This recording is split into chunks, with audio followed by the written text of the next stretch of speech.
So, good morning. How do I follow up that particular panel? I am the one being disrupted. I work for a bank.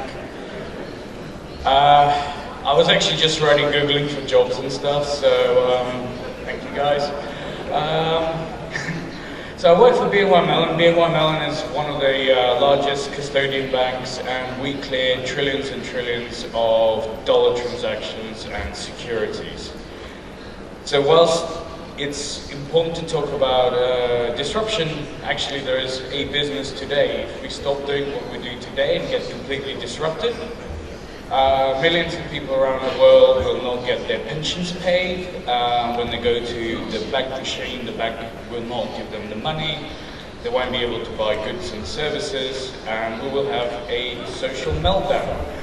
So it's really, really important that we keep doing our job really well until we get disrupted.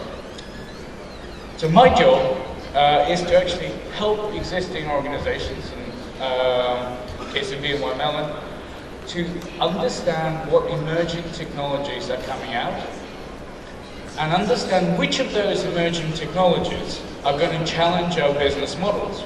Because we fully realize that there are emerging technologies that are going to start to disrupt us.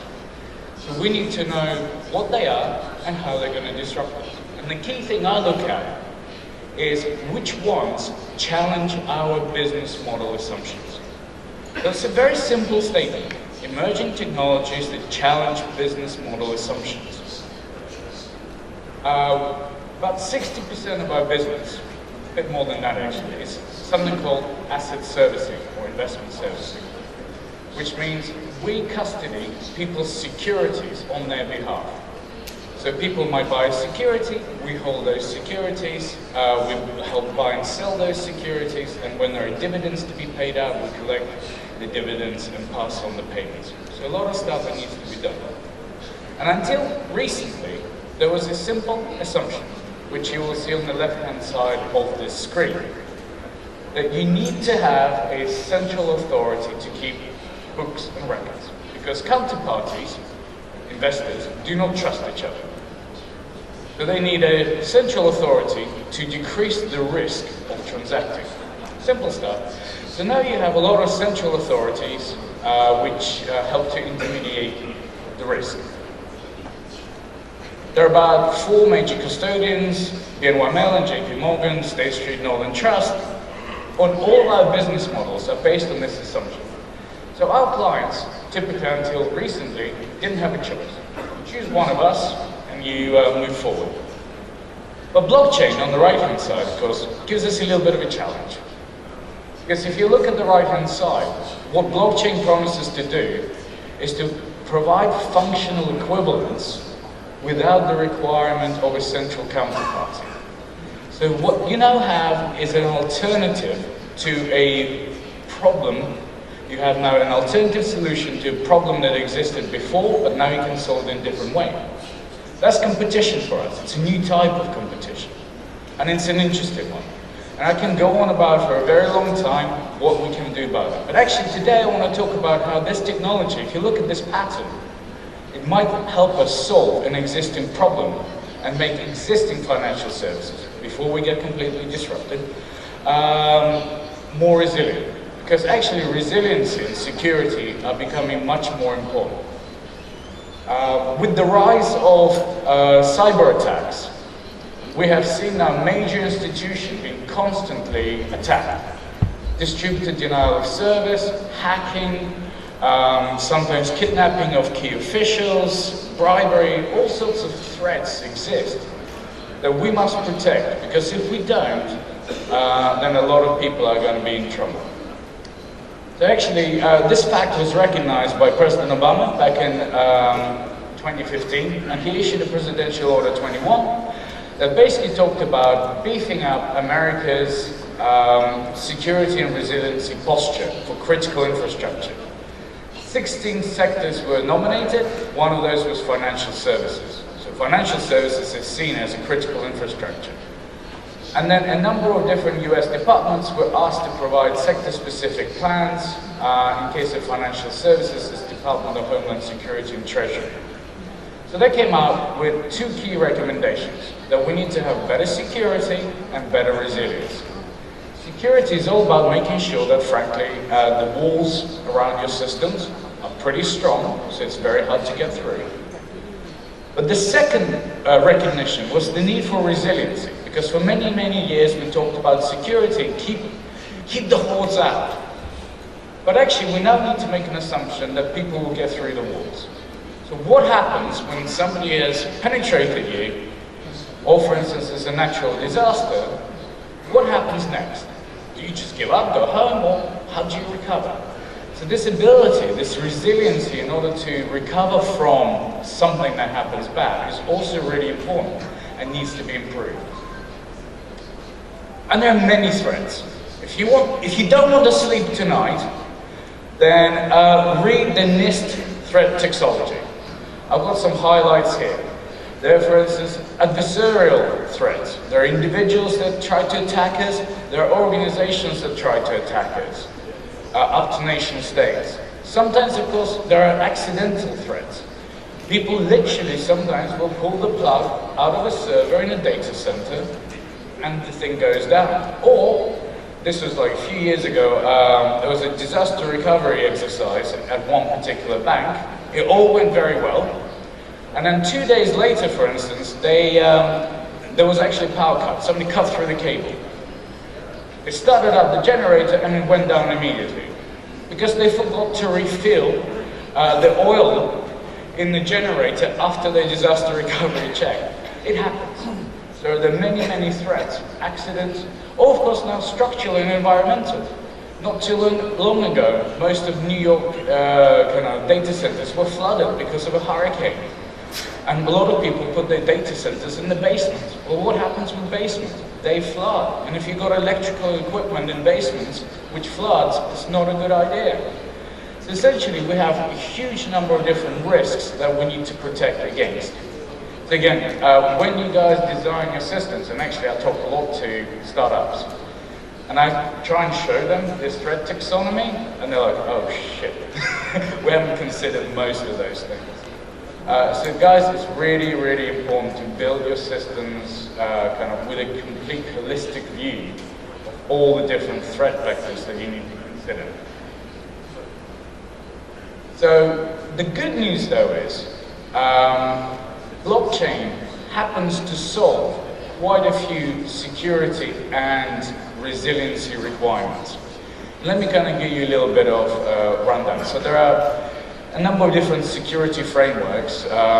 This one, there's kind of the CIA, the confidentiality, integrity, and availability, for instance. But there are about 7 security goals that one must consider. And they're quite interesting ones. It's worth reading, guys. When you're designing your systems, bear this in mind. Accountability. You can't have secure systems if you don't know what's happening. If you can't audit a system, again, you don't know what's happening, so you can't have security in the system. Now, the beautiful thing about blockchain, it's a perfect audited system. Every single transaction is audited, stored, and now is immutable. So it's highly auditable. Authenticity. Because of the private key digital signatures, you have extremely good authenticity. You know that somebody else couldn't have created that transaction and hasn't modified the transaction because of secure keys. Availability. And we'll talk about it in a second, but a highly distributed system. Remember, there is no central point of failure and everything is replicated. So it's highly available. Confidentiality. That's a problem. So blockchain right now has the big issue around confidentiality and privacy. And for some systems that's important, for public data it's not. So it's not a perfect solution for everything, but it's a pretty good solution for many use cases. Integrity. How do you know you haven't changed something? Well, because of digital signatures and the immutability of hash-linked blocks, now you have a position where it's practically impossible to reverse a large number of participant chains. And non-repudiation, because the key problem with many databases today, the system operator cannot actually prove that it was the end user who created the transaction. If you submit a transaction that's not digitally signed, you can always argue that it wasn't me who submitted it. It could have been the system administrator that actually created a fake transaction for their own benefit. with digital signatures, you can't do that. So if you look at those things, apart from privacy and confidentiality, actually blockchains today satisfy many of these security requirements. And with snarks and other zero-knowledge proof systems, and increasingly homomorphic technology, actually we start to tick those off too.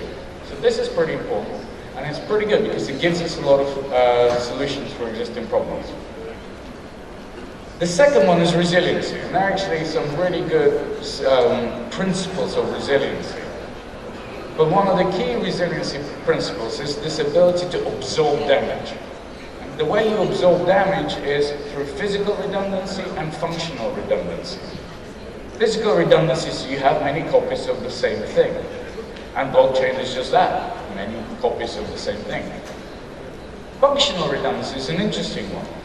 When I was here last year, there was an attack on the Ethereum network, and the attack exploited a particular problem within the main Ethereum client. But another client from Parity, because it was implemented slightly differently, wasn't attacked, it couldn't be attacked. So what happened? Everyone just started switching to the different client until the main one was kind of fixed. And therefore the system survived. That's functional redundancy. Having two different ways to do the same thing, hopefully then, they're not going to be exactly the same, and if they're not the same, then they should have different security postures. And actually it proved out to be just the case. The attack was thwarted because of this functional resiliency. Layered defense, many points of defense working together. Cryptography, replication of miners. Actually, there's many defense layers within blockchain. The other kind of resiliency is human in the loop. And again, it's a good example. People talk about being human-free, but come on, no system is human-free. We saw a community, the Ethereum Foundation, actually coming forward and solving some of the issues. So I think it is still important that there's a community of people that are willing to work behind the technology. And that's why I've been very supportive of Enterprise Ethereum Alliance, because we need a community of technologists. It's not just the technology, it's the community behind whatever technology we have. That's super important. Reducing complexity. This one I actually worry about blockchain. I mean, look, Gavin gave a great speech yesterday. How many of you understood most of it, or some of it? I was scratching my head for myself. He's a very clever guy, but he's exceptional. How many people in the world are there that really understand what he does? Very few. Do you want to trust, as a world, a system that only 5 people actually understand? So one of the things I will ask the developers of all these consensus algorithms, they're super clever, but if nobody else understands it, they're not going to use it, because I won't trust it. If I don't understand it, then you can't explain it to me in a way that the majority or enough people understand it, you're not going to use it. So it's really important that people try to make sure that they're not just clever. You have to be clever, but succinct, and as complex as you need to be, but no more. Reorganization, for instance, is also another important, and this is where blockchain is superb. It is possible for me to spin up a new node and rejoin in a different part of the world within hours. No banking system is that flexible. So it's a really important property. Which comes to repairability, localized capacity, drift correction, neutral state. You look at this is blockchain in many cases. So when I start seeing patterns like this, I get excited because I can now bring the benefits of such solutions to existing problems. And I absolutely believe that it will disrupt what we do in the future, but nonetheless we can make today a little bit better as well. So to give you a little bit of an example of what I've been up to, and how we can apply this in a practical means, because that's all highly theoretical, so what can we do in practice today? There's a really interesting initiative called Sheltered Harbour Initiative, which was kicked off in response to the presidential order and the sector-specific plan, and it's something called Sheltered Harbour Initiative, and it's very simple. It says, look, what happens if a bank gets disrupted and no longer can for instance, cope with processing payments.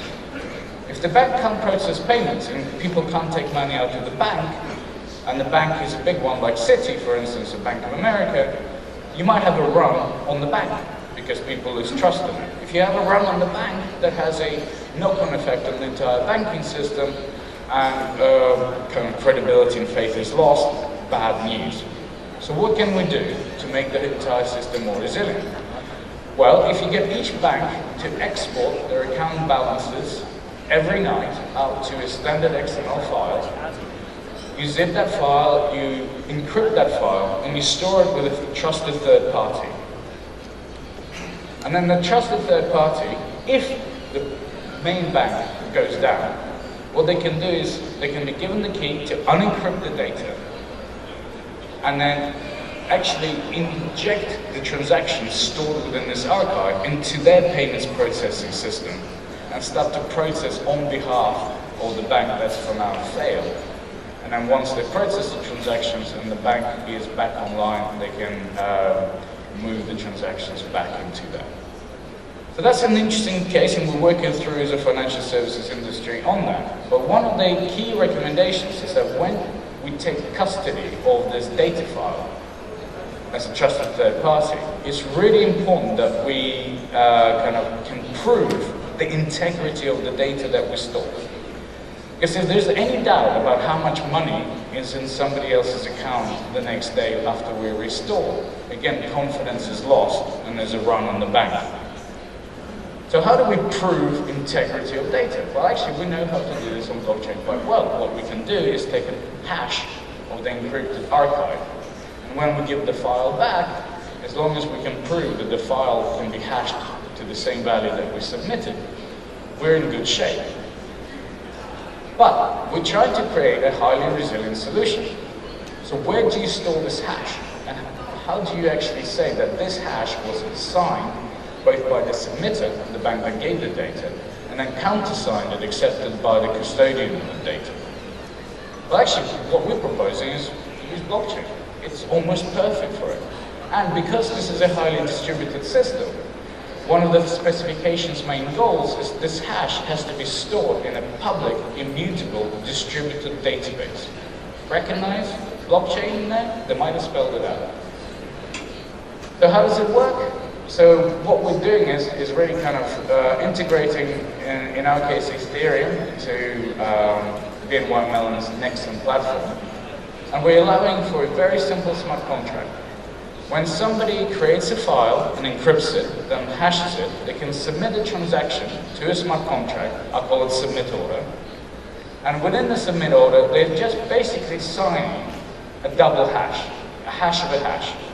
The reason I do that is because actually what I want to do now is have the custodian who receives the file submit a counter transaction called confirm order that specifies the hash of the file they received.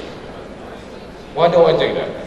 Well, because when somebody submitted the double hash, they haven't revealed the hash. So the only way I can actually prove that I've bothered to download the file as the custodian is by submitting the hash, which I could have only calculated if I had the original file.